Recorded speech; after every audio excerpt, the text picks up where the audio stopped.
My name is Dan Dorval, and I'm president and CEO of Dorval and Cherney Financial Advisors. I am an independent certified financial planner and author of my book, Financial Success for the Rest of Us, Reality-Based Financial Planning for Mainstream America. Hi, my name is Leah Woodly. I'm an associate financial advisor with Dorval and Cherney Financial Advisors. Our conversations discuss what it means to do quality of life planning in all areas of your life.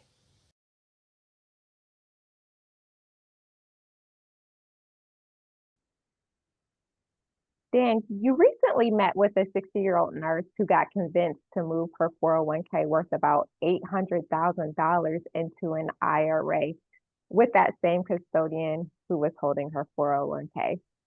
On the surface, it might look like a simple transfer, but when you dig deeper, there are a lot of red flags there. So for people who aren't necessarily in finance, what's the difference between keeping money in a 401k versus rolling it into an IRA while you're still working?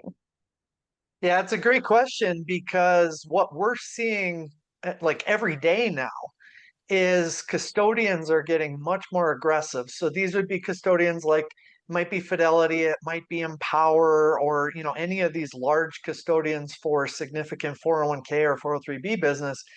They're starting to get aggressive in pursuing anyone who has a substantial balance. So a lot of times this is over $500,000 and they're over the age of 59 and a half because a lot of employer retirement plans have a provision that allows you to move money out after you're age 59 and a half. So they just search their system, they use their proprietary data in order to find you, and now they start to aggressively pursue you. And they make a claim that, hey, you should move this substantial balance. In this case, it was a nurse with 800,000 roughly, and you should move that into an IRA.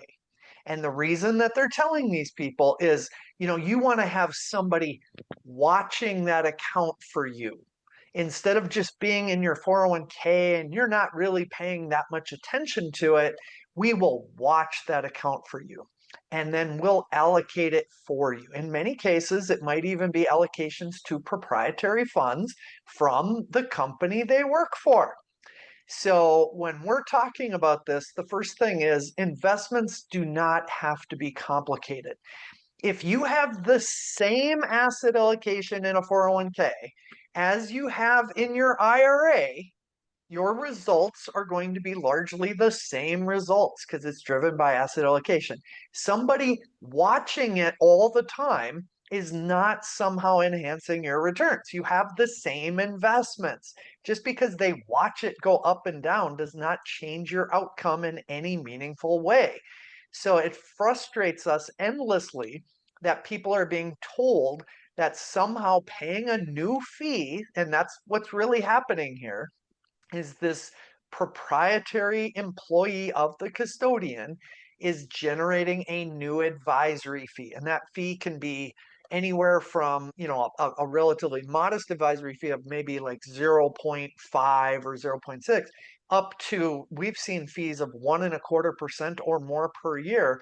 And all you're getting is investment management. And investment management is the easiest thing in the world. You do not need an advisor and you do not need to pay a bunch in fees just to get investment management, especially generic investment management. So these people could be, these employees could be telling these people over 59 and a half how to allocate their 401k in a similar way to how they're allocating their IRA, save all of those fees because those advisory fees are not going to be charged on your 401k. And it would save people in many cases thousands of dollars. For this particular nurse, it was $8,000 a year in extra advisory fees that she simply does not need to pay and are not adding significant value to her. Yeah. So you brought up the fee. I believe she was being charged 0.85%, which adds up to nearly $7,000 per year in her case. So what should clients be expecting in return for a fee like that? If you're going to be paying thousands of dollars a year in fees to an advisor, in our opinion, that should be based on financial planning and advice, not simply investment management. So when we talk about planning and advice, it's all we call them puzzle pieces. And so our job is to align your various puzzle pieces as efficiently as we can to create the picture of whatever it is that you're trying to accomplish. And investments are one of the puzzle pieces, but there's also Social Security. Many of the nurses we help have a pension. There might be other investment accounts, and then talking about health insurance, how all these things fit together to, for her to put together her retirement plan. That can be worth a lot of money to people. Investment management, just that simple puzzle piece, does not need to be complicated. Once you understand that investments are tools to help you accomplish goals, it doesn't have to be hard. A lot of advisors make it hard in order to justify the fees that they're charging. Yeah, I believe a lot of advisors prey on people not knowing. Yep. So that's really unfortunate. I know this particular advisor used the F word, fiduciary. So what Yeah. does fiduciary really mean, and why is it important for people to know whether their advisor is a fiduciary or not? Well, fiduciary is one of those industry buzzwords now where almost every advisor that exists says that they're a fiduciary. And by definition, all they're relying on is that their fee is essentially transparent. So I told you there would be a fee, and your fee is showing up on your statement so you can see it. From our perspective as independent advisors who focus on financial planning, in my opinion, there's more to being a fiduciary than simply disclosures. So in our contracts, we have to do what's in the best interest of our clients, and that comes through in the forms of actual actions. So our planning and advice is based on what they should be doing, not what benefits us the most. And so if I work, just for our viewers, if I work for the company that is your custodian, and that company has proprietary investment options of some type, and I am recommending those investment options and moving you out of a 401k into another, the same custodian, but with investments that are from that custodian. Does that sound like a fiduciary standard? For most people, I think they're going to recognize right away that there's tremendous conflict of interest inherent in that process. And we still see this happen every day. And so, as you're saying, we see this happen every day. Do you think this is eventually going to turn into some type of class action lawsuit against these firms? Well, there was recently a class action lawsuit against Empower, and I think there's going to be, more of these class action lawsuits as we see custodians getting more aggressive in cross-selling their investment services from their substantial retirement plan books of business over to IRAs. So they're really trying to head off advisors from, I guess, taking these assets away from the custodian, and they don't want to lose any of that revenue. And in fact, they want to increase that revenue by charging additional fees.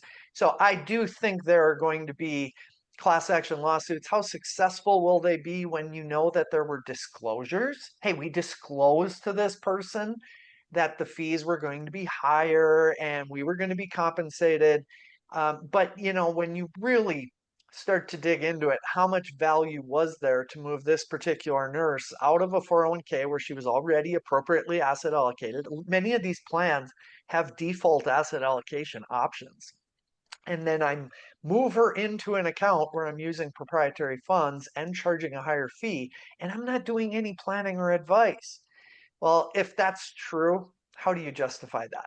So Right. we'll see how this all plays out in the industry, but I do think there's going to be a lot more class actions. And then what you'll have are settlements. And the settlements mean the attorneys will make a bunch of money and the shareholders will get very little. Mm, you're absolutely right about that. So, as we close out, if someone is approached by their 401k custodian or an advisor about moving their money, what questions should they ask before agreeing to do anything? Well, I think this is one of those classic things where advisors say, well, what questions should you ask? And I think for the general public, they don't know. Like, even if you Mm, tell them the mhm. questions they should ask, they don't know what that means. I mean, these Yeah, people are trying to sell you on moving out of one account and into another account. They know how to do that. And yeah, so the average person does not have the tools, I guess, available to understand that process.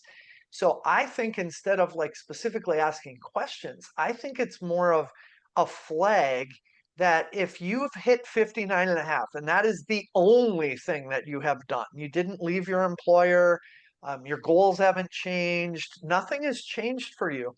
And all of a sudden, your custodian starts to somewhat relentlessly pursue you, that is a major red flag.